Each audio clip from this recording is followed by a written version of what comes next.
dari pengalaman aku sebagai anak, aku ngerasa ini nggak boleh kejadian di gue, nggak boleh kejadian di anak-anak aku, nggak boleh gitu. Jadi tapi gimana caranya? Karena semua orang juga tidak ada yang mau bercerai. Aku pikir nih kayaknya harus perempuannya cantik dan langsing baru bisa pernikahannya jadi baik. Terus laki-lakinya harus kaya gitu. Sama sekali tidak cukup, saudara-saudara. Gak usah terlalu terburu-buru, harus punya pasangan, harus cepet nikah gitu, nggak perlu sih. Just be happy with your life. Jadi diri kamu versi yang terbaik. Bunuh diri berapa kali dalam pernikahan gitu. Bunuh ego berapa kali supaya pernikahan ini bisa jadi baik. Tapi kan hanya orang yang dewasa yang bisa melakukannya. Tanda tangan akte nikah itu tidak merubah karakter orang, oke? Kegagalan bukan akhir dari segalanya, kesuksesan juga tidak selalu ada selamanya. Suka duka terus berganti, tapi kemauan dan keyakinan untuk terus melangkah itu yang harus dimiliki. Dan di Zero to Hero hari ini saya kedatangan wanita spesial luar biasa. Pengen banget ngobrol-ngobrol dengan wanita yang satu ini. Siapa lagi kalau bukan Maya Septa. Hai.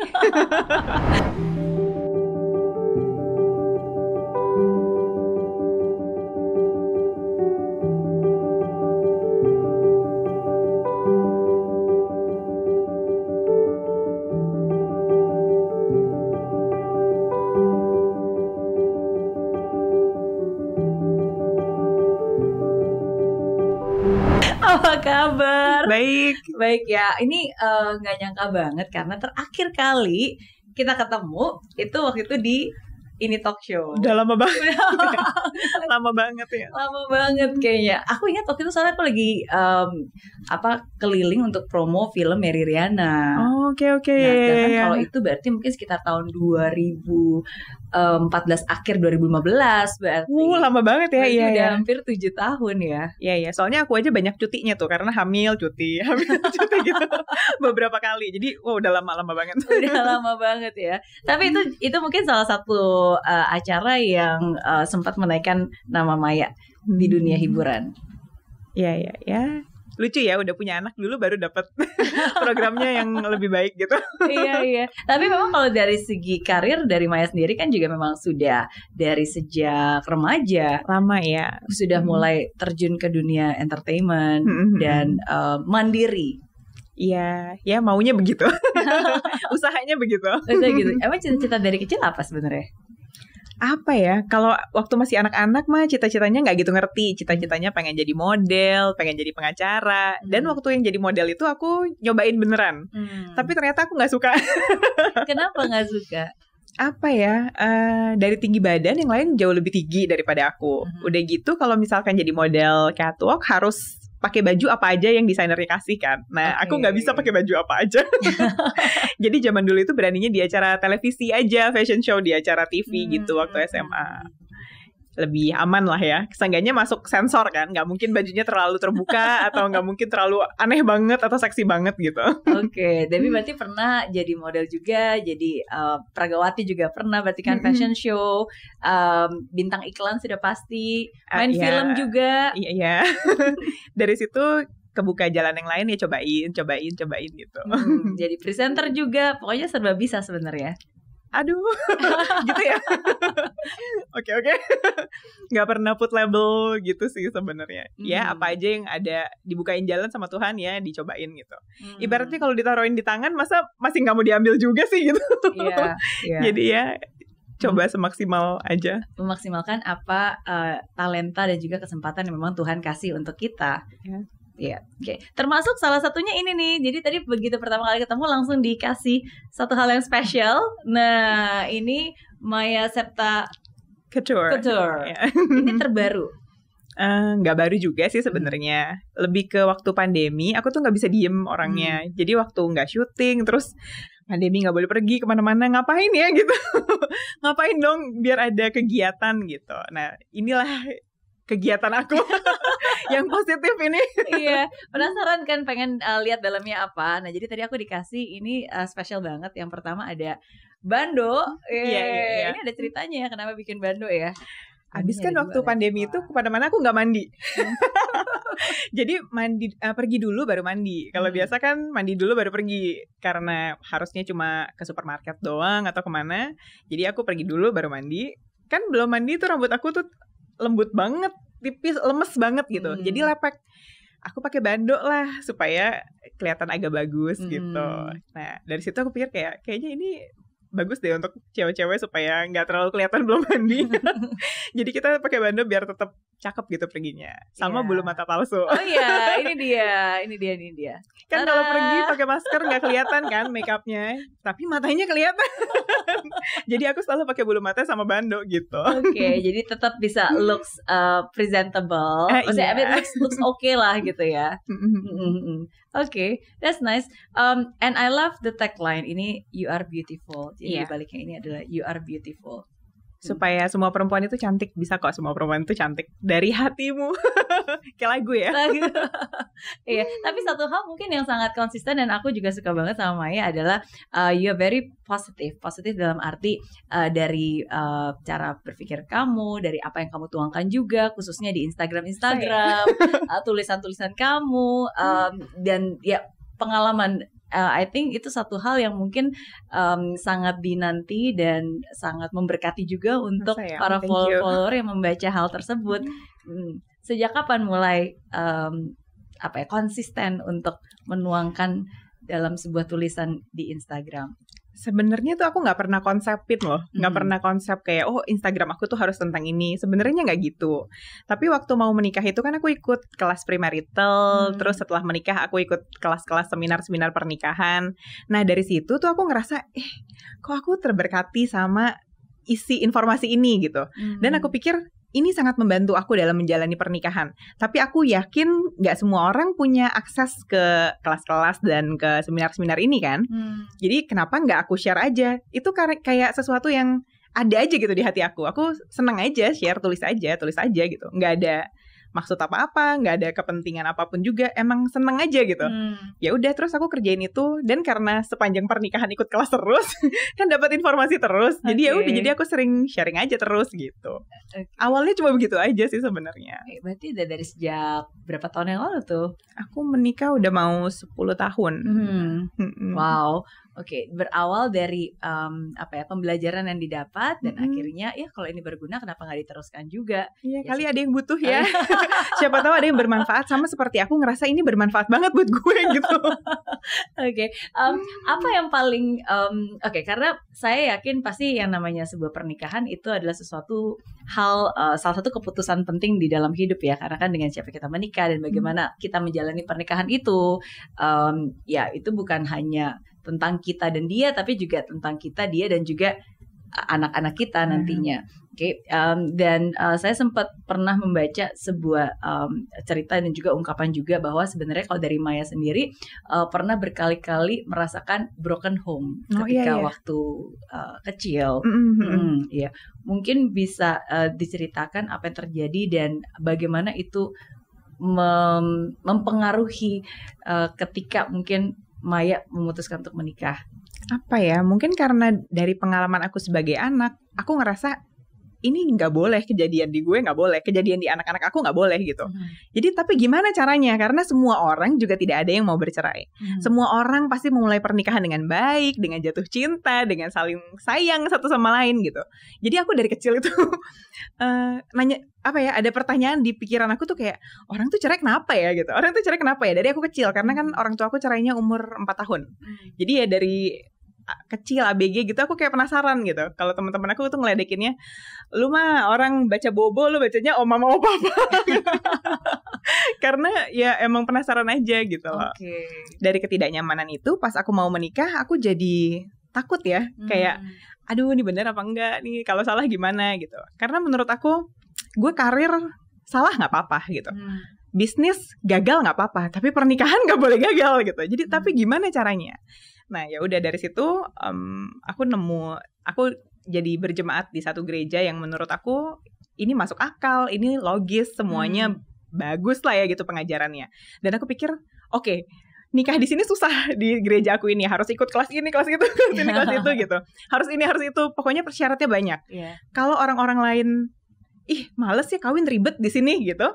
Kalau aku malah gue pengen yang ribet. Aku mau yang susah. Aku mau tahu aku ini layak menikah atau enggak.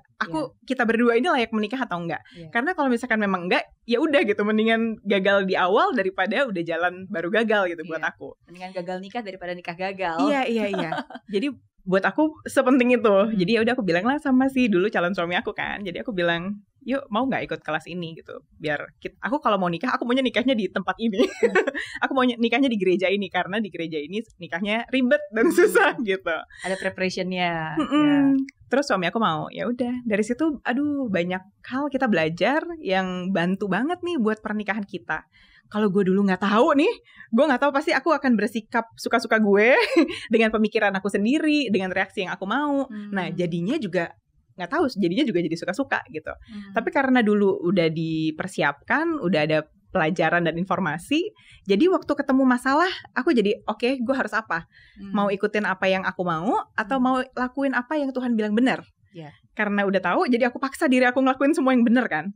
Susah dan gak enak dan gak nyaman, tapi begitu udah lewat, oh gitu maksudnya. Oh iya, untung gue dengerin Tuhan suruh apa gitu, dan aku kerjain apa yang benar dan yang susah. Kalau nggak tahu jadi apa sekarang kan. Tapi karena ngelakuin yang susah, hari ini jadi baik gitu. Jadi nyaman gitu jalannya. Setuju banget sih, karena again yang namanya dua manusia itu kan pasti punya cara berpikir yang berbeda, punya latar belakang yang berbeda, datang dari keluarga yang berbeda, budayanya juga beda. Betul ya kan? Dan itu suatu hal yang wajar, tapi at least kalau buat saya gitu sama sih sebenarnya. Saya tuh selalu bilang sama suami, pokoknya kita mungkin dua orang yang berbeda, tapi at least kita harus mengakar ke satu hal yang sama gitu, mengakar ya ke Tuhan, sesuatu hal yang benar-benar kita percayai, sehingga suatu saat nanti kalaupun mungkin kita kayak ada perbedaan pendapat, ya ujung-ujungnya kita harus inget nih landasan kita tuh apa sih yang kita yakini, yang membuat kita nyatu tuh apa gitu. Jadi I totally agree, dan saya setuju banget kalau yang namanya persiapan pernikahan tuh penting banget ya. Penting banget. Kalau nggak tahu aku jadi apa sekarang. Iya. Dan itu salah satu tes tuh berarti kepada calon pasangan. Kalau dia aja nggak mau ribet di awal sebelum nikah, gimana dia bisa mau tetap bersama kita? Mau ribet berusaha setelahnya. Mau ribet berusaha, karena akan lebih banyak lagi tantangan dan masalah dan keribetan setelah menikah. Dan sama sekali nggak gampang, dan sama sekali berbeda waktu kita sebelum menikah pikir pernikahan itu apa, sama setelah menikah. Loh, kok yang kita kira taunya penting atau apa? Aku waktu kecil ya, aku pikir kan, aku bertanya-tanya kan, kenapa ya orang cerai ya? Kan aku baca majalah, nonton film gitu-gitu. Aku dapat kesimpulan yang salah bahwa gini, aku pikir untuk sebuah pernikahan bisa berhasil, aku pikir perempuannya harus cantik dan harus kurus. Dapat pemikiran dari mana? Dari film-film, dari novel-novel, dari gitulah, dari mana-mana majalah gitu. Aku pikir nih kayaknya harus perempuannya cantik dan langsing baru bisa pernikahannya jadi baik. Terus laki-lakinya harus kaya gitu. Sama sekali tidak cukup, saudara-saudara. Lo mau kurus, mau langsing, mau kaya, ya kalau misalkan sama-sama egois, sama-sama nggak dewasa, sama-sama nggak mau. Gini deh, mau secakap apapun kalau lo nyebelin pasangan lo pasti sebel, udah intinya gitu deh. Jadi itu nggak cukup, sama sekali nggak cukup. Kalau kamu cantik dan langsing itu hanya membuat kamu enak dilihat aja, tapi tidak membuat pernikahan kamu berhasil gitu. Begitu juga kekayaan, mungkin bikin hidup kamu lebih enak dikit lah ya, nggak susah gitu, tapi nggak bikin pernikahan kamu berhasil juga. Iya, setuju. Semoga ini yang disiarkan ini nggak membuat orang jadi takut nikah ya. Gini, aku nggak berharap orang takut nikah, tapi mungkin lebih bijaksana memilih. Jangan, kalau sekarang kan kayak orang tuh pengen cepet-cepet nikah, entah kenapa ya. Waktu dulu aku belum menikah juga kayaknya, wah menikah itu kayaknya kayak goal, kayak indah, kayak pasti kayak orang tuh udah nikah udah beres nih hidup kayak gue. Kayak perlombaan gitu ya. Siapa yang kayak target, sampai kayak target. Iya, kayak itu yang mau dicapai gitu. Padahal nggak ada apa-apa setelah itu. Kenapa ya gitu? Aku sharing sering banyak hal bahwa pernikahan itu complicated, supaya orang lebih banyak mikir kali ya sebelum menikah. Itu nggak usah diburu-buru gitu, karena bukan tujuan loh itu. Itu baru awalnya doang gitu. Tapi masalahnya kita baru sadar setelah masuk ke dalam pernikahan itu. Kalau buat yang belum menikah ya kan, Alma kayaknya asisten aku yang belum nikah. Iya, sama produserku juga belum nikah. Iya, kalau belum nikah kan kesannya kayak kalau udah menikah tuh kayak udah beres gitu salah satu problema kehidupan gitu. Padahal itu adalah pintu. Di mana yang lain-lainnya dimulai. Pintu yang membuat kita lebih dewasa. Iya. Tapi dewasanya bersama ya. Iya. Kalau milihnya orang yang dewasa. Dan kalau kitanya bisa bersikap dewasa. Oke. Kalau nggak dewasa jangan nikah deh please. Karena akan sangat susah banget jalannya gitu. Oke, ada beberapa nih apa yang saya tanyakan yang menarik dari sharingnya Maya tadi. Yang pertama, yang pertama adalah tentang pelajaran pranikahnya tadi. Oke, jadi kan Maya bilang bahwa setelah itu banyak banget nih cara berpikir yang berbeda, banyak banget hal-hal yang mungkin dulunya saya pikir begini tapi ternyata berbeda gitu. Apa yang paling paling mengubah yang mungkin selama bertahun-tahun dulu Maya selalu berpikir harusnya seperti ini, saya pikir wanita seperti ini, saya harus menjadi istri seperti ini, tapi ternyata berbeda gitu. Itu yang tadi yang dulu aku pikir untuk pernikahan berhasil itu laki-lakinya harus kaya, perempuannya harus cantik dan langsing. Padahal itu sama sekali nggak nolong kamu apa-apa. Ya enak dilihat dikit, lebih enak dikit hidupnya, tapi nggak menjamin keberhasilan pernikahan itu sendiri. Pernikahannya cuma bisa berhasil kalau dua-duanya mau sama-sama dewasa. Karena pasti akan banyak perbedaan kan. Pasti ada banyak yang gak sama nih. Kita maunya apa, saya maunya apa, kamu maunya apa. Butuh kedewasaan tingkat dewa. Untuk ninggalin ego kita yang kita maunya apa itu. Kalau itu tidak baik untuk pernikahannya ke depannya, berarti ego itu harus dibunuh. Bunuh diri berapa kali dalam pernikahan gitu. Bunuh ego berapa kali supaya pernikahan ini bisa jadi baik. Tapi kan hanya orang yang dewasa yang bisa melakukannya. Bukan yang kurus, bukan yang langsing, bukan yang cantik, bukan yang kaya. Yang dewasa. Yang dewasa. Tanpa kedewasaan ya udah, gue maunya ini, gue gak mau tahu gue maunya ini. Kalau misalkan kalau dalam pernikahan gitu, kan kita satu tim. Gak bisa kalau kita satu tim, kalau kamu kalah saya kalah.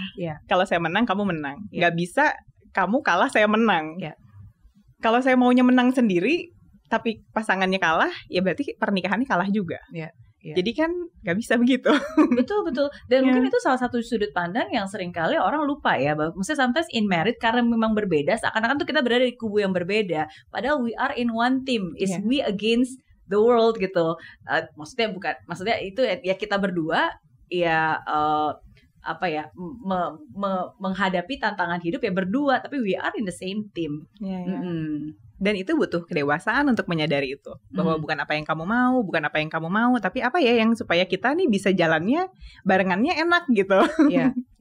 Dan butuh keterbukaan untuk mengkomunikasikan apa yang sungguh-sungguh ada di hati kita mau, apa yang sungguh-sungguh kita nggak mau. Kalau buat saya sih itu salah satu pelajaran yang sungguh berharga ya, karena kan kalau dari dulu saya orangnya tuh suka nggak enakan. Iya, aku juga tuh. Jadi kalau misalnya ada yang nggak suka ya udah deh nggak apa-apa gitu. Dan sedangkan kalau dari suami saya justru dia bilang nggak boleh. Kalau kamu nggak suka sesuatu atau kamu mau sesuatu, you have to tell me gitu. Sometimes kan kadang-kadang kita sebagai wanita kita pengennya ya dia tahu sendirilah apa yang kita mau, bener nggak? Pengennya bisa baca pikiran ya pasangannya. Itu salah satu yang aku diajarin di kelas premarital. Apa-apa bilang. Suami kamu, istri kamu tidak bisa baca pikiran kamu. Betul. Jangan disuruh jadi cenayang yang harusnya kamu tahu dong dia mikirnya apa gitu. Nggak bisa. Jadi harus belajar apa-apa bilang aja. Yang saya suka bilang, yang saya nggak suka bilang gitu. Itu perlu belajar banget juga sih. Betul. Karena kan kita nggak terbiasa. Ngomong dengan gamblang, aku suka loh kalau kamu ini, aku nggak suka kalau kamu ini gitu. Jadi perlu proses belajar juga. Betul. Dan butuh kedewasaan juga untuk bisa menerima ungkapan itu. Iya. Perlu kedewasaan untuk mendengar. Perlu kedewasaan untuk bicara tanpa menyerang. Oke, bicara tanpa menyerang, iya. Betul. Iya. Oke. Ya, itu menurut saya satu hal again yang sangat menarik, karena kalau dari Maya sendiri yang lebih banyak di-sharingkan itu lebih ke relationship. Iya ya. Tanpa sadar iya. Oke, jadi sekarang saya ada pertanyaan-pertanyaan santai yang harus dijawab jujur oleh Maya. Tapi tenang aja, pertanyaannya nggak susah kok ya. Oke, jadi yang pertama, kalau lagi berantem sama Krishna, sang suami, biasanya curhat ke siapa ya? Ke sahabat. Kalau udah ini biasanya aku jarang ngomong-ngomong sih. Apa yang bisa diselesain ya diselesain aja gitu sendiri. Tapi kalau misalkan udah perlu ada proses output gitu ke sahabat pasti. Oke. Biasanya kalau berantemin apa? Jarang sih, aku tuh jarang banget loh berantem. Orang pada sering nanya kan, Kak, berantemin apa? Apa ya? Kita jarang banget berantem karena mungkin suami aku juga orangnya tuh santai banget gitu loh, kayak enggak. Kan ada orang yang apa-apa marah gitu. Suami aku tuh enggak. Jadi kita jarang ada keributan karena sama-sama oh ya udah nggak apa-apa gitu. Kalau yang diributin apa ya nggak tahu. Siapa yang lebih sabar biasanya? Dia lebih sabar. Oh ya. Justru aku belajar sabar tuh lihat suami aku karena dia sabar banget. Karena aku malu juga dong kalau aku nggak sabar ya. Jadi aku belajar untuk lebih sabar tuh lihat dia. Oke. Iya. Oke. Nggak. Tapi biasa memang harus di-balance ya. Sometimes kadang-kadang Tuhan memberikan kita pasangan hidup ya seperti itu untuk bisa membalance dan menjadi pelengkap. Jadi sometimes kadang-kadang ada yang lebih introvert, dapat pasangan yang lebih ekstrovert. Ada yang lebih gak sabar, dapatnya yang lebih sabar gitu. Oke. Kalau lagi me time biasanya Maya apa ya? Aku lagi suka olahraga, nonton film seri, jalan-jalan lihat-lihat barang gitu. Oke. Itu biasanya cara untuk Maya merecharge kembali. Your personal time. Iya. Oke. Kalau lagi nggak ada job, biasanya Maya menghabiskan waktu untuk apa ya, jalan-jalan sama anak-anak gitu. Ajakin ke mall. Oke. Kalau lagi pandemi gimana berarti? Awal-awal enggak, akhir-akhir ini ya kadang-kadang bawa sesekali gitu. Pas lagi gawat lagi enggak, lagi diam lagi di rumah berbulan-bulan. Nanti kalau udah agak reda bawa sekali-sekali gitu. Terus di rumah papaku ada, kan tinggal di apartemen, ada playground, nggak ada orang sama sekali, jadi kadang-kadang aku bawa ke situ juga gitu. Iya emang betul, maksudnya dengan keadaan sekarang seperti ini is good, especially kalau kita punya anak-anak ya, untuk mereka at least outdoor activities, walaupun tetap of course prokes tetap dijaga gitu. Anak aku yang paling kecil tuh baru 2 tahunan, jadi dia pandemic baby kan, kasian banget. Nggak pernah ke tempat bermain gitu-gitu. Jadi baru banget kayak bulan lalu kita bawa ke playground di tempat papaku gitu. Itu norak banget. Karena saking di rumah terus kan dia selama hidupnya gitu.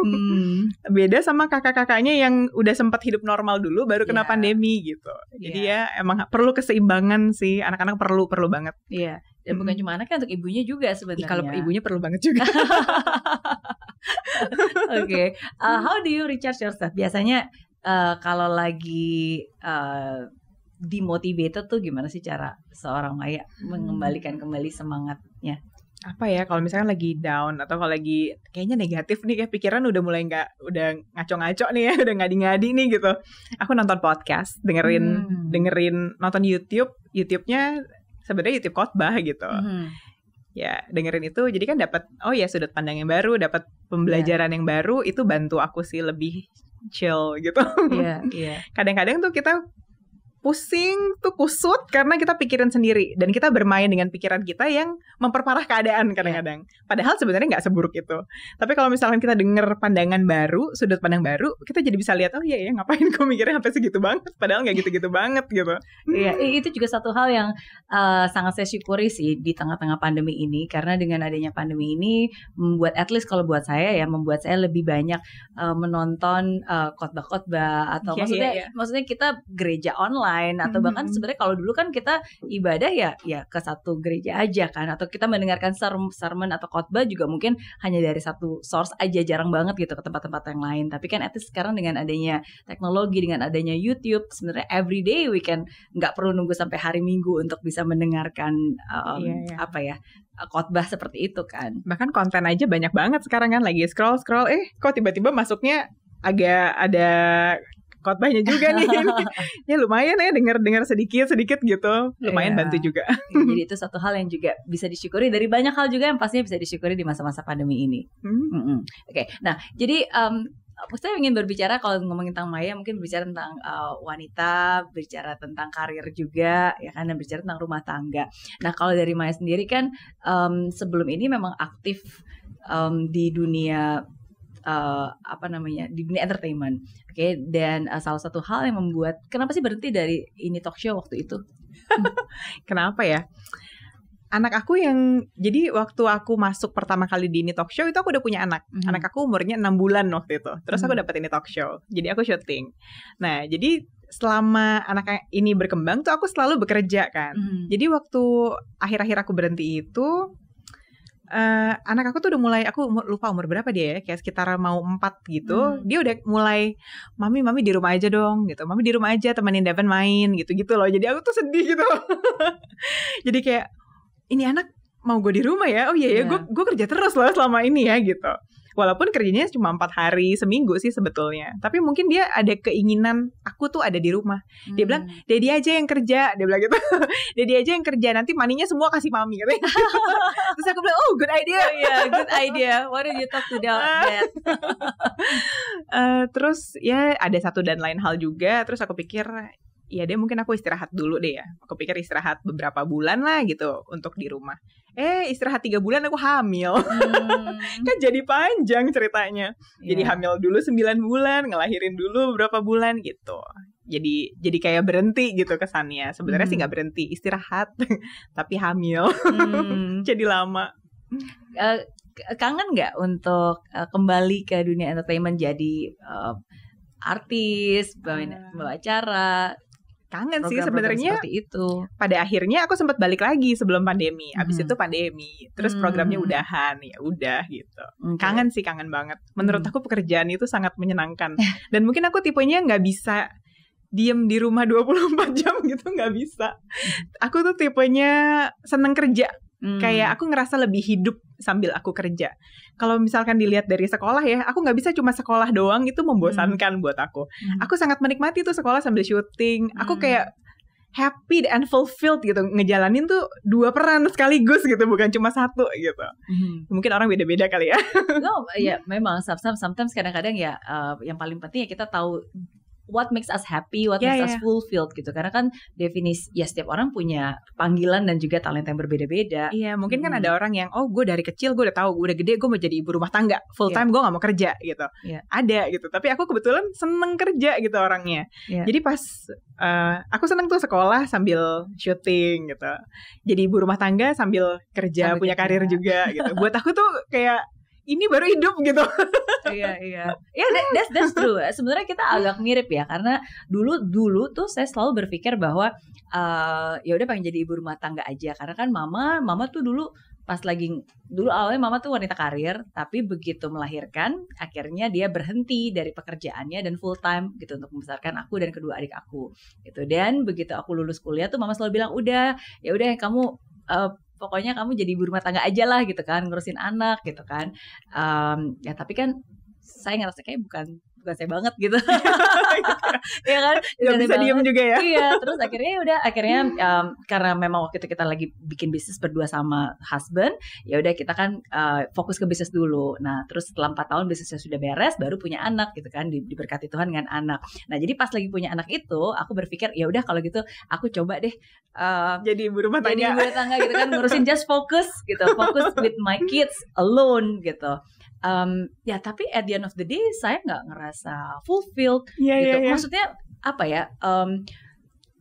Ada sesuatu yang missing gitu. Dan justru saya merasa saya lebih hidup, saya merasa saya lebih happy, saya merasa saya lebih me ketika saya punya kesibukan lain. Iya, sama. Ya, walaupun prioritasnya tetap anak dan keluarga ya, tapi there must be something yang harus saya bisa buat untuk bisa berkarya.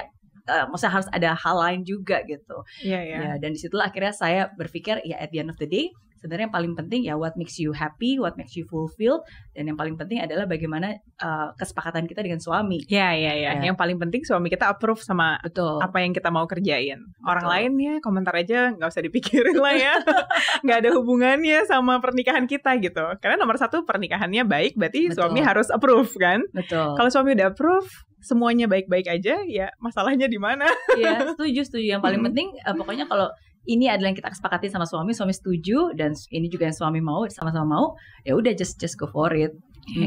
Iya, dan itu juga salah satu yang paling Maya syukuri, memiliki seorang suami yang selalu memberikan support dalam karirnya Maya. Yes, karena setelah aku ngejalanin pernikahan ini dan aku lihat banyak orang, ternyata nggak semua suami begitu ya. Ternyata memang orang itu berbeda-beda. Sama kayak suami sama istri, harapan akan istri juga beda-beda. Ada yang suami maunya istri di rumah, ada yang mau istrinya itu nggak boleh kerja sama sekali gitu.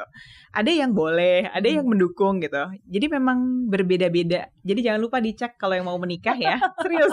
Iya, serius. Karena nggak ada siapa sih yang kepikiran nanya begitu. Betul. Ternyata itu penting banget buat ditanya. Harus tanya di awal sebelum nikah. Sebelum menikah, tanya ke pasangan kamu, ekspektasi kamu terhadap pasangan itu apa.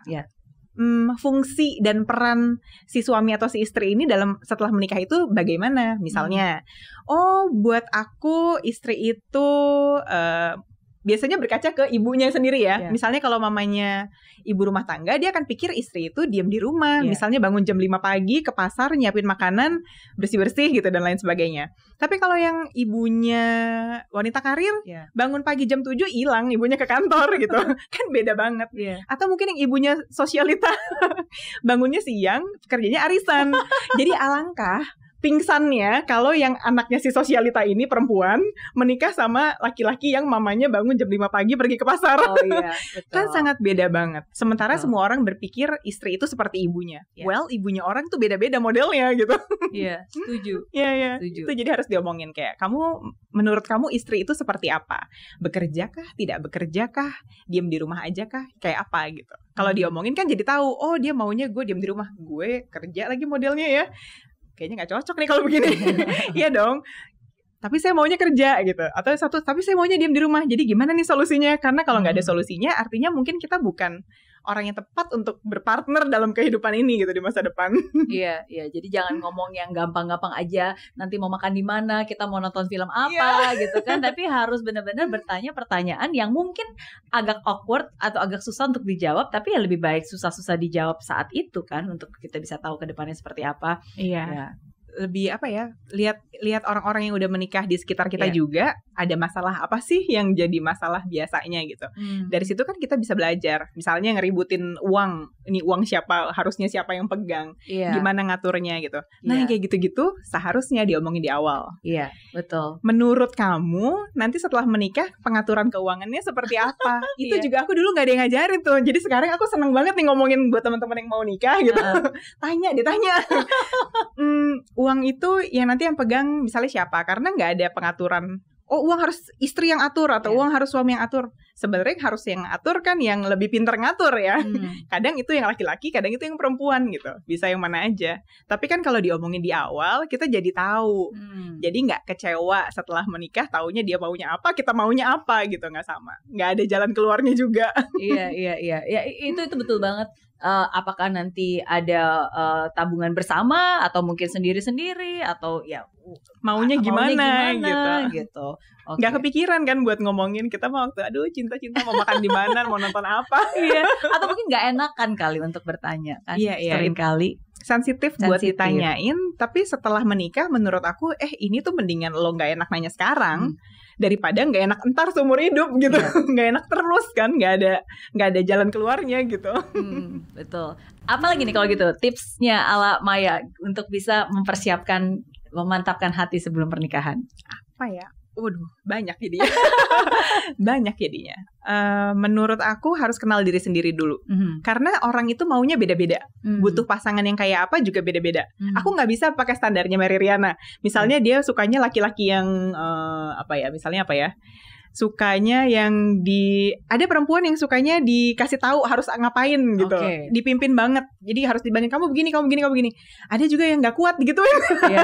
Ya kan, kayak aku udah tahu, aku udah biasa atur diri aku sendiri, aku nggak bisa disuruh-suruh begini gitu. Jadi sangat berbeda-beda setiap orang. Kalau kita kenal diri kita sendiri, kita jadi tahu kita butuhnya apa. Tapi kalau kita aja nggak tahu kita butuhnya apa, ya kita bikin pilihannya jadi bingung. Milihnya harus yang kayak apa karena nggak tahu butuhnya apa gitu.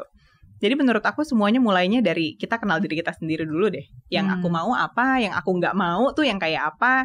Jadi filternya dari situ waktu milih. Begitu kita ketemu cowok yang kayak apa, gue nggak mau diperlakuin kayak gitu, gue nggak bisa nih berarti sama nih orang.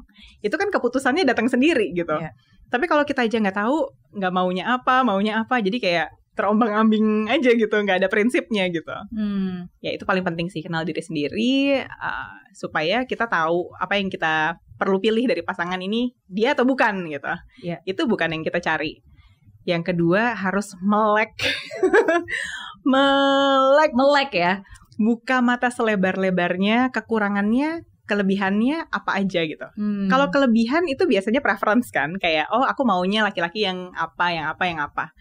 Dan kelebihan itu sesuatu yang mudah untuk diterima. Tapi kekurangan harus melek deh. Lihat selihat-lihatnya ini orang karakternya kayak apa, sifat buruknya apa yang harus kita terima itu seumur hidup loh. Jangan berharap bahwa mereka akan berubah setelah nikah. Tanda tangan akte nikah itu tidak merubah karakter orang, oke? Kamu nikah itu cuma tanda tangan akte nikah. Itu nggak ngerubah apapun juga sebagaimanapun modelnya dia gitu. Kan kebanyakan nih perempuan-perempuan pasti gini, nanti pasti kalau sudah menikah dia akan berubah gitu. Itu tuh pikiran dari mana? Itu ide dari mana? Aku nggak tahu. Jadi melek deh, ini orang yang seada-adanya seperti ini, dia seumur hidup akan seterusnya seperti ini. Kemungkinan besar tambah parah kalau sifat buruk ya. Karena gini, kalau dia berubah jadi lebih baik, itu mah gak usah dipikirin. Orang pasti enak kok, pasti nyaman buat diterima. Gak usah dipikirin lagi. Tapi kalau dia tidak akan pernah berubah selamanya, kemungkinan besar tambah parah. Kamu mau gak sama dia? Karena itu yang mesti dipikirin. Biasanya sih seperti itu gitu. Dan itu setuju banget. Makanya kalau ada yang bilang cinta itu buta, ya mungkin iya. Makanya nikah itu nggak hanya butuh cinta saja. Kadang-kadang bukan cinta itu buta, tapi lo merem. Iya nggak sih? Kalau udah ditunjukin nih, misalnya, dia ketahuan lo chat sama perempuan lain, misalnya gitu. Enggak, dia tuh sebenarnya orang yang nggak seperti itu. Denial. Kita tuh suka nunggu sampai kode ke-30 gitu baru. Jangan-jangan iya gitu. Capek deh. Udah 30 baru. Oke. Nah berarti apa batasnya antara dia nggak sempurna kita terima, sama merem tadi maksudnya. Sometimes kan kadang-kadang ya udah tutup sebelah mata deh gitu. Iya kan? Batasnya di diri kita sendiri. Kita yang tahu batasnya ada di mana. Karena batasnya orang tuh beda-beda.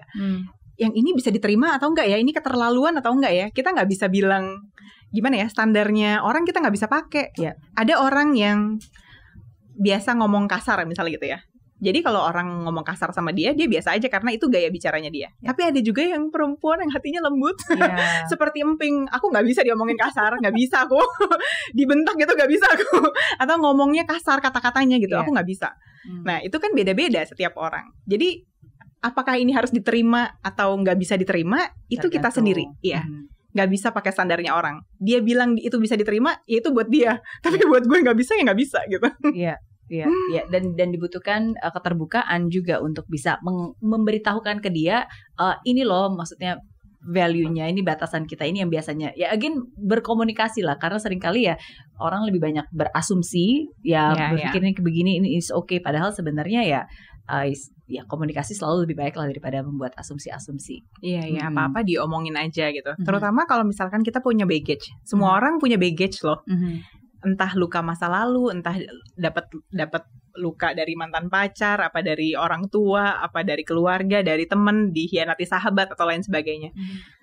Baggage ini kalau kita nggak omongin itu bisa jadi masalah di kemudian hari. Karena kalau misalkan kita gimana ya, kan luka itu bikin kita berbeda. Misalnya kalau mantan pacar kita dulu tukang selingkuh misalnya gitu. Mungkin si orang yang pernah diselingkuhin ini dia akan jadi curigaan banget. Beda sama misalnya aku gak pernah diselingkuhin, aku santai aja, gak pernah curigaan orangnya. Karena aku tidak punya luka itu gitu. Nah itu kan mesti diomongin kan, aku punya luka ini loh. Jadi mungkin untuk hal-hal tertentu aku akan lebih sensitif tentang itu. Jangan sampai kepencet nih tombolnya gitu kan, duar nanti gitu. Jadi kita mesti terbuka sama pasangan, kita bawa baggage apa, kita punya tombol mana nih yang lebih sensitif, jangan sampai kena gitu. Dan of course of course tentu saja ketika kita ngobrol tentang hal ini ya bukan berarti semuanya harus langsung diungkapkan di pertama kali ketemu. Ini luka-lukaku, ini bagasku. Terus langsung dia pingsan kabur. Iya, karena butuh waktu juga untuk kita bisa cari waktu yang tepat, cari momen tepat, dan cari cara yang tepat juga. Ya, tapi kan at least pacaran kan gak cuma sehari, gak cuma 2 hari, gak cuma sebulan. Makanya kalau misalnya memang kamu udah pendekatan dan pacaran selama 1 tahun 2 tahun ya at least harusnya sudah mulai bisa berbicara kepada hal-hal yang serius dan lebih sharing something yang memang personal. Iya. Itu juga butuh waktu sih untuk kita terbuka sama orang, kita kasih tahu luka kita kan itu nggak enak kan. Pasti perlu hubungan yang cukup baik terjalinnya gitu. Sampai kita bisa ceritain tentang luka kita, ketakutan kita, kekhawatiran kita, kan itu nggak sama semua orang kita ngomongin itu gitu. Iya. Nah, kalau dari tadi dengerin cerita dan sharing dari Maya, you are very optimis, ya kan? Selalu you always look melihat hidup dari sisi yang baik, ya kan? Iya dong. Dan selalu mengambil pembelajaran. Tapi saya yakin pastinya in your journey of life itu pasti ada masa-masa sulit, ya kan? Kalau kita bicara zero to hero pasti ada masa-masa kesuksesan, tapi ada juga masa-masa kesulitan gitu. So apa titik tersulit atau titik terendah yang mungkin pernah Maya alami? Apa ya? jadi mencekam ya. Kalau setelah menikah justru hidup aku lebih santai ya kayaknya. Aku mungkin lebih ke pengalaman sebagai anak kali ya di masa lalu gitu. Aku nggak bisa cerita detailnya apa, tapi dulu aku pernah ada di titik kayak stres, depresi kali ya. Kayak nangis terus, aku nggak bisa sendirian. Setiap kali sendiri aku nangis. Untungnya saat itu aku kerjaannya tuh dari pagi sampai pagi gitu, syutingnya tuh sampai subuh gitu loh. Jadi aku selalu kerja kan, tapi begitu aku pulang masuk mobil, aku nangis, nggak bisa tidur. Setiap kali tidur aku bisa kebangun tuh nangis terisak-isak, se-stres itu gitu. Kayak kalau sekarang aku ingat gila itu, wow, untung udah lewat gitu. Untung I got over it gitu. Tapi kalau enggak, kayak itu stres banget sih. What happened? Apa yang terjadi? Aku nggak bisa ceritain detailnya apa gitu. Tapi menurut aku itu sesuatu yang di luar kendali aku. Aku juga nggak tahu apa ini bisa diapain. Aku kayak ngerasa powerless karena nggak ada apapun yang bisa aku lakukan untuk mengubah keadaan itu gitu. Iya, dari situ aku belajar bahwa oke, gue punya pernikahan harus baik. Gue punya anak-anak gue harus punya orang tua yang stabil dan selalu kasih keamanan ya, kasih rasa nyaman di dalam rumah gitu. Karena aku udah ngalamin dan itu gak enak banget gitu. So I don't want that to happen to my children. That's why aku mati-matian belajar ini, belajar itu, ikut ini, ikut itu gitu. Karena aku betul-betul tidak mau itu terjadi ke anak-anak aku gitu.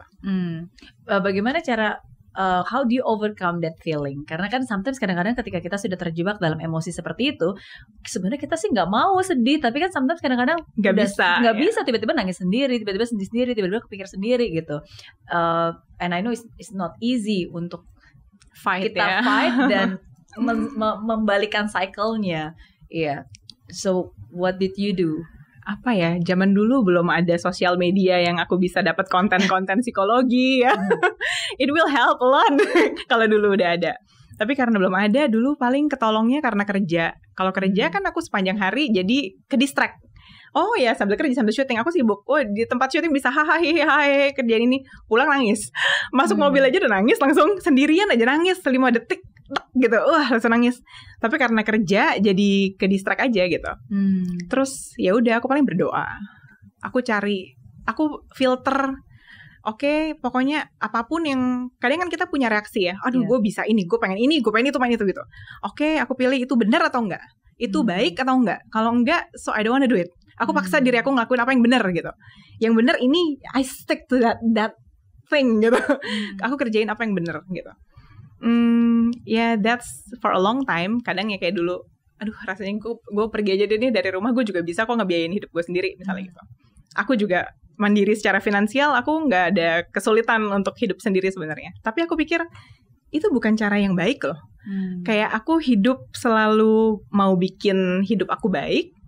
Kan aku udah berusaha selama ini. Kalau gue sekarang kabur dari rumah misalnya, atau gue tinggal di luar, rekord gue jadi jelek, aku pikir gitu. Jadi aku gak mau ngerusak apa yang udah aku usahain baik selama ini, jangan sampai jadi berantakan karena satu keputusan gitu. Jadi aku bertahan, ya udah, oke, nggak apa-apa, I endure the pain gitu. I keep doing the right thing. Aku paksain diri aku ngelakuin apa yang benar sampai itu selesai, sampai itu lewat gitu, sampai itu berlalu. Aku menikah, itu udah jadi musim baru hidup aku. Ya udah. Jadi aku bisa bangun budaya aku sendiri. Aku bisa bangun apa yang value, apa yang mau aku tekanin di rumah tangga aku gitu-gitu. Just keep doing and just keep going and just keep believing gitu. Keep going and keep doing the right thing. It will help you sometimes. Eventually itu jadi hal yang baik karena kita paksain diri kita ngelakuin apa yang benar, bukan apa yang kayak kadang-kadang kayak spontaneously kita pengen kerjain apa yang emotional gitu. Itu kan pasti biasanya ujungnya nggak baik gitu. Jadi aku paksa jangan bikin keputusan yang akan kamu sesali di kemudian hari. Jangan lakukan apa yang nggak baik gitu, yang bisa ya ngerusak apa yang udah kamu bangun selama ini gitu. Ya udah, tetap kerjain apa yang benar aja. Pertama kali ketemu suami tuh ketemunya di mana sih? And how do you know he's the one for you? Nggak langsung gitu. Oh gitu. Aja. Oh iya. Aku ketemu sama suami aku itu di pesta ulang tahun temen waktu SMA. Tapi juga kita nggak dikenalin, nggak ada apa-apa, nanti happen there. Dia bilang sih dia naksir dari aku pertama kali lihat, tapi kita nggak dikenalin, nggak ada apa-apa. Terus ya udah, kan aku sama teman-teman SMA aku cewek-cewek kan. Terus kita lagi foto gitu, pakai handphone gitu. Terus tiba-tiba dia muncul di belakang. Terus aku kayak, siapa sih ini, orang nggak kenal juga. SKSD gitu, zaman dulu ada namanya SKSD. Orang lagi foto sama cewek-cewek, ada cowok satu nyempil nih apa deh gitu. Terus udah nggak ada apa-apa. Waktu itu juga aku nggak single gitu, jadi udah nggak ada apa-apa, nothing happen. Terus pada suatu hari, terus aku udah nggak punya pacar, bisa-bisanya dia message aku di Friendster dong pada masanya. Wow, berarti ketahuan tuh tahun berapa zaman Friendster. Zaman aku SMA. Terus ya udah dia bilang, kenapa lama? Karena dia cari Maya satu-satu itu susah. Wow. Kan dia nggak tahu nama aku siapa kan. Jadi dia cari Maya satu-satu di Friendster yang mana orangnya gitu, baru bisa message. Udah, itu prosesnya panjang banget. Kita pacaran itu jangan ditiru ya. Teman-teman yang nonton, aku pacaran 7,5 tahun. Oke. Lama banget. Jadi nggak, sama sekali nggak yang aku lihat dia terus I know he's the one. Nggak ada. Itu biasa cuma di film-film ya. Itu juga kalau bener. Habis kan kalau film ceritanya menikah di end, nggak diceritain tuh besoknya berantemin gimana? Kaos kaki ada di lantai, anduk berantakan. Nggak ada. Dan 7.5 years, butuh waktu 7,5 tahun. Iya, mungkin apa ya, dulu masih kecil sih ya, masih SMA kan, baru umur 18, 19. Terus nggak mungkin kita setahun 2 tahun kawin, masih belum selesai sekolahnya. Habis itu kuliah dulu kan, kuliah selesai, kerja gitu. Terus baru lama-lama, udah lama ya gitu. Udah mau tua nih gitu. Baru sadar, nggak berasa karena sambil hidup kan. But how do you know he's the one? Itu juga nggak gampang buat aku. Karena aku anak korban perceraian, aku nggak gampang untuk bikin keputusan untuk menikah. Aku takut. Aku baru yakin setelah ikut kelas. Jadi aku perlu guidance, ini bener apa enggak ya gitu. Ini bukan sih keputusan yang harus aku ambil, karena ini keputusan ini terbesar buat aku di hidup. Iya nggak sih, kalau misalkan, kalau gimana ya, kita kerja beberapa jam, pulang kan ketemu dia. Atau kita ngapain lah di luar rumah beberapa jam, pulang ketemu dia. Jadi menurut aku pernikahan itu terbesar dalam hidup, porsinya gitu. Kalau ini salah, pasti akan mempengaruhi segala sesuatu hal di aspek-aspek lain gitu. Sama kayak kalau kita kerja sama bos, pernah lihat nggak bosnya berantem sama istrinya, dia marah-marah di kantor gitu. Nah, segede itu efeknya gitu kan. Jadi jangan sampai salah nih. Nah, setelah aku ikut kelas premarital, kan dicek-cek kan, kayak, apakah dia dewasa misalnya, apakah dia komitmennya cukup bagus atau enggak, dia punya komitmen atau enggak, dia cukup dewasa atau enggak, bisa diajak komunikasi atau enggak. Jadi semua yang penting ini pas. Cek, semuanya udah cek, bisa nih berarti. Jadi kayak, dari kelas itu baru aku menyadari bahwa ini bener nih, pilihan gue bener kok, ini bener kok gitu. Kalau sebelumnya aku kayak aduh takut salah, ini bener apa enggak tahu gitu. Kan nggak pernah menikah sebelumnya, nggak tahu apa yang penting apa gitu. Yang kita lihat di TV-TV, di film-film, di cerita-cerita sama sekali tidak membantu. Iya, itu kan gambaran yang memang sesuai dengan yang memang mereka tonjolkan kan. Iya. Jadi aku yakin setelah aku ikut kelas premarital, diingetin apa yang penting untuk aku lihat dalam pernikahan, apa yang penting untuk aku perhatiin dari pasangan kamu sebelum kamu pilih jadi pasangan gitu. Dari situ, oke, kekurangannya ini, kelebihannya ini, gue bisa terima atau enggak ya? Gue mau ambil nggak ya paketnya? Karena kita semua pasti kan nggak sempurna. Kita ada kekurangannya, ada kelebihannya. Satu paket gitu. Jadi aku dulu mikir, ini bukannya paket yang gue mau terima gitu. Ini kekurangan ini bisa nggak? Ini gue seumur hidup nih nggak berubah. Kayak tadi aku ngomong itu diingetinnya kayak gitu. Pasangan kamu tidak akan pernah berubah. Kekurangannya dia akan tambah parah. Lo mau terima atau enggak? Mau nggak kamu sama dia dengan keadaan sekarang? Jangan lihat besok dia jadi apa. Besok kan ada yang besok dia jadi dokter nih. Besok dia apa? Karena kita nggak tahu besok itu ada atau enggak gitu. Kamu lihat dia sekarang seadanya itu aja gitu. Mau atau enggak? Iya, mau atau enggak? Kekurangannya begini-gini tidak akan pernah berubah, kemungkinan besar tambah parah, mau atau enggak? Ya aku mikir mau enggak ya, gue bisa terima ini apa enggak ya, gue mau apa enggak ya gitu. Terus udah pikir dengan semua faktor, ya udah aku terima semua. Tapi itu bantu aku karena aku udah pikir, kekurangannya ini yang akan aku hadapi seumur hidup, harus gue tolerir ini. Jadi begitu jalan, waktu itu nggak enak rasanya untuk dijalanin, aku bisa bilang ke diri aku sendiri, dari dulu aku udah tahu dan aku ambil keputusan bahwa aku mau terima itu. So I'm doing my own consequences gitu. I'm being responsible of my choice, of my decision and choices. Tapi sangat berbeda kalau waktu pacaran nggak dipikirin, belum sempat mikir. Terus kok ini begini, kok itu begitu gitu. Padahal biasanya dari dulu juga orangnya pasti begitu. Iya. Tapi dulu merem. Walau udah dikasih tahu tapi memutuskan untuk tidak ngomelek gitu ya. Nah tapi mungkin dari tadi karena gara-gara ngomongin tentang premarital courses kelas pernikahan ini jadi pada penasaran nih kayaknya mau ikut kelas pernikahan di mana pada pengen ikutan. Nggak ada, itu dia. Kelas pranikah aku itu khusus jemaat di gereja. Otomatis kalau bukan jemaat nggak bisa ikut gitu, nggak bisa ambil. Walaupun agamanya sama pun tidak bisa ambil kalau bukan jemaat gitu. Ya mungkin aku harus bikin yang untuk umum gitu ya. Untuk umum ya, sehingga semua ilmu-ilmunya supaya semua orang bisa dapat informasinya. Bisa dibagikan dan di-sharekan. Nah, tapi that's exactly what you do every day juga sih. Kan dengan posting-postingan Maya juga di sosial media. Iya sih kayaknya gitu. Iya. Oke. Apa harapan untuk membesarkan anak? Karena kan sometimes kadang-kadang dua parents punya antara suami dan istri kan juga pasti mungkin punya cara yang berbeda. Apa ya? Kita paling mau anaknya happy, satu. Kita nggak jadi orang tua yang harus juara kelas, harus bisa ini. Kita juga nggak mau jadi orang tua yang insecure. Anaknya si ini bisa begini, kamu harus bisa begitu juga gitu. Kita nggak, kita lebih santai kayak ya udah kamu sukanya apa, ya udah nggak apa-apa gitu. Ini kamu nggak bisa ini, nggak apa-apa. Emang nggak semua hal kita harus bisa gitu. Malah kayak suami aku ya, kalau ambil rapot, dia lihat tuh yang bagus dulu loh. Iya. Aku mah lihatnya cari apa yang jelek nih yang harus diperbaikin gitu kan. Dia lihat apa yang excellent. Oh, dia bagus di sini, dia bagus di sini, dia bagus di sini gitu. Jadi dia bawaannya tuh sepositif itu. Aku belajar itu dari dia sih. Jadi aku pikir ngapain kita bikin anak terlalu kompetitif tapi dia stres atau mungkin dia hate the school itself. Jadi kita pikir ya udahlah, yang penting kamu sekolah, make friends, be happy ya, be responsible. Betul. Tapi nggak harus juara, nggak harus paling bagus semuanya, nilainya harus excellent gitu, nggak. Jangan stres lah ya.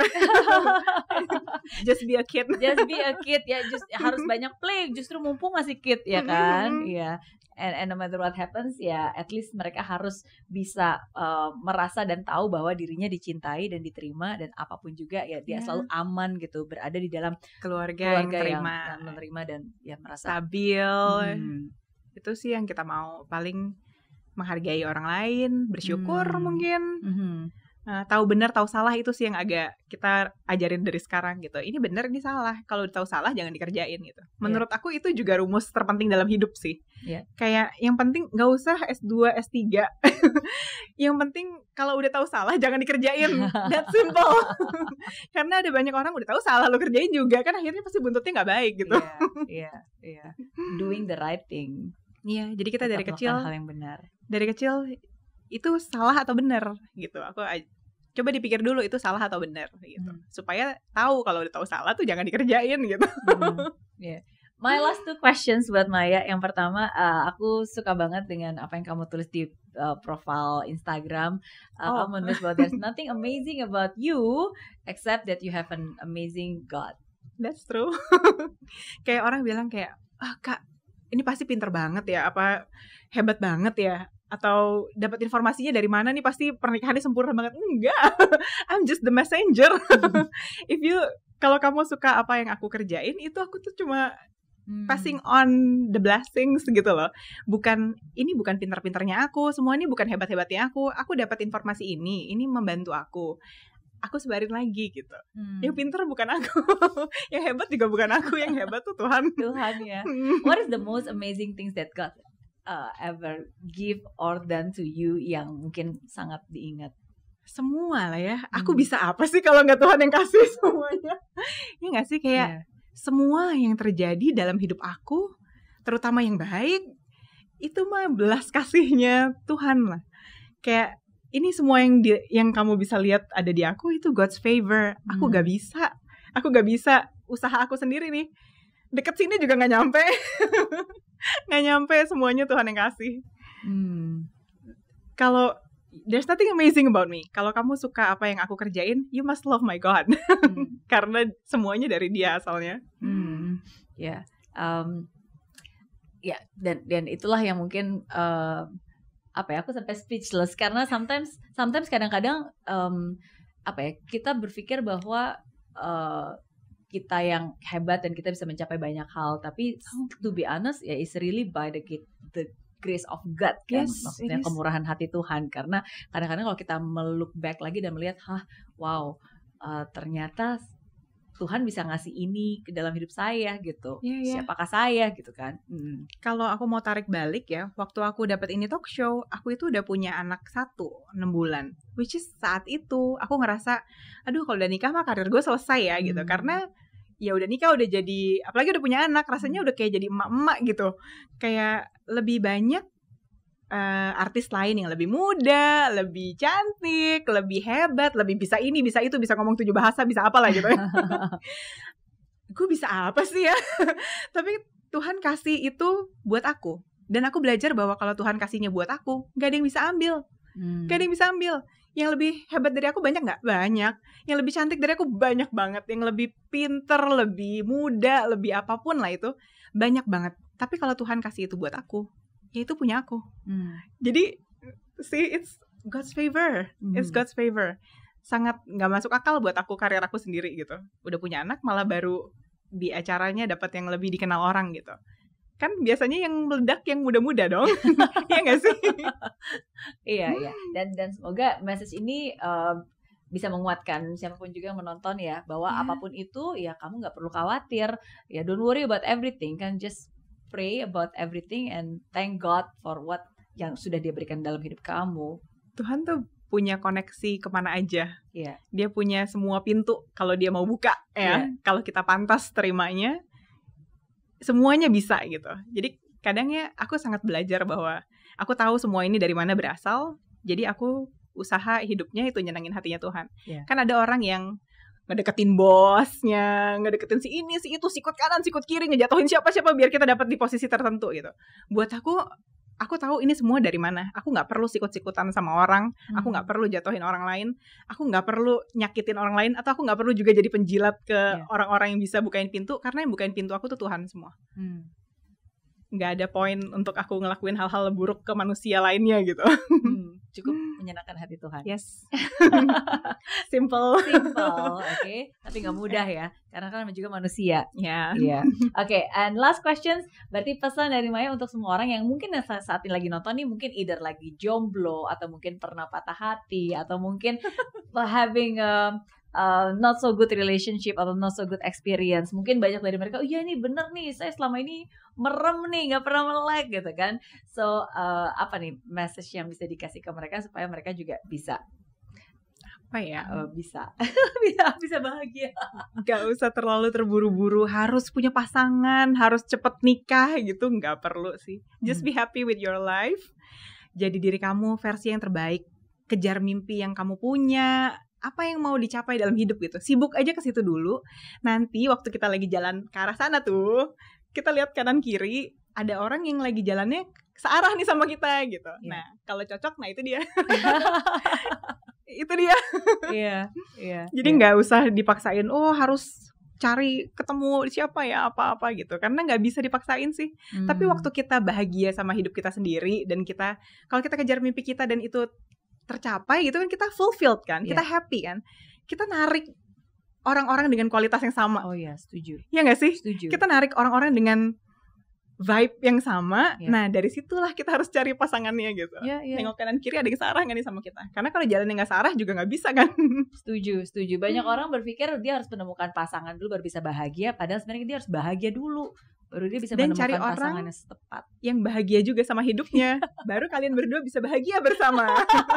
Iya nggak sih? Kalau kita nggak bahagia, kita punya pacar pun kita nggak akan pernah bahagia juga. Setuju. Malah kita jadi membebankan kebahagiaan kita ke pasangan. Harusnya dia beginiin gue, harusnya dia perlakuin aku seperti ini, seperti itu. Jadi berat kan gitu. Tapi kalau kita udah happy sama diri kita sendiri, kita cari orang yang happy juga sama diri dia sendiri, baru kita bisa happy berdua. Setuju. Karena hidup ini aja udah tidak mudah ya. Oke, so thank you sekali lagi buat Maya udah berbagi banyak hal ya, dan apalagi tadi udah langsung dikasih hadiah. Aku juga punya hadiah spesial buat Maya. Ini dia, karena hari ini kita berbicara tentang cinta and relationship. So this is for you, Mary Liana, Little Book of Love. Thank you. Wow, Little Book of Love. Ini terbaru, baru fresh, belum dirilis. Wow. So you're one of the first few who got it. Semoga bisa bermanfaat. Dan semoga bisa berguna. Thank you. Iya, ditunggu nih. Sebenarnya Maya Septa harus bikin buku juga. Pasti udah banyak deh yang minta. Bener nggak? Iya, tapi aku bingung mau nulis apa. Kan udah ada semua tulisannya di Instagram. Gitu ya. Iya, aku tuh kalau misalkan nulis kan kepikirannya aja. Jadi begitu kalau harus dikomitmenin jadi satu buku, apa ya yang ditulis, aku bingung. Oke. Iya, pasti aku percaya suatu saat nanti pasti akan ada buku dari Maya Septa. Doain ya. Amin. Thank you sekali lagi buat semuanya, sukses juga buat kalian semua yang penasaran juga pengen bisa ke Instagramnya Mbak Maya. Ada di Instagram @mayasepta_couture. Tulisannya kayak gini. Maya Septa Couture tulisannya. Yes, oke. Dan ke YouTube ada ya? Aku nggak ada YouTube. Oke, langsung aja ke Instagramnya aja, dan di situ bisa dapetin banyak banget insight dan juga pembelajaran yang berharga. Thank you. Sama-sama. So thank you sekali lagi, dan saya percaya setiap orang punya cerita, dan setiap cerita pasti selalu membawa pelajaran berharga. Semoga cerita dari Maya Septa hari ini bisa membawa pelajaran berharga buat kalian semua. Apapun yang terjadi, tetap semangat, fight till the end, and never give up. Bye-bye.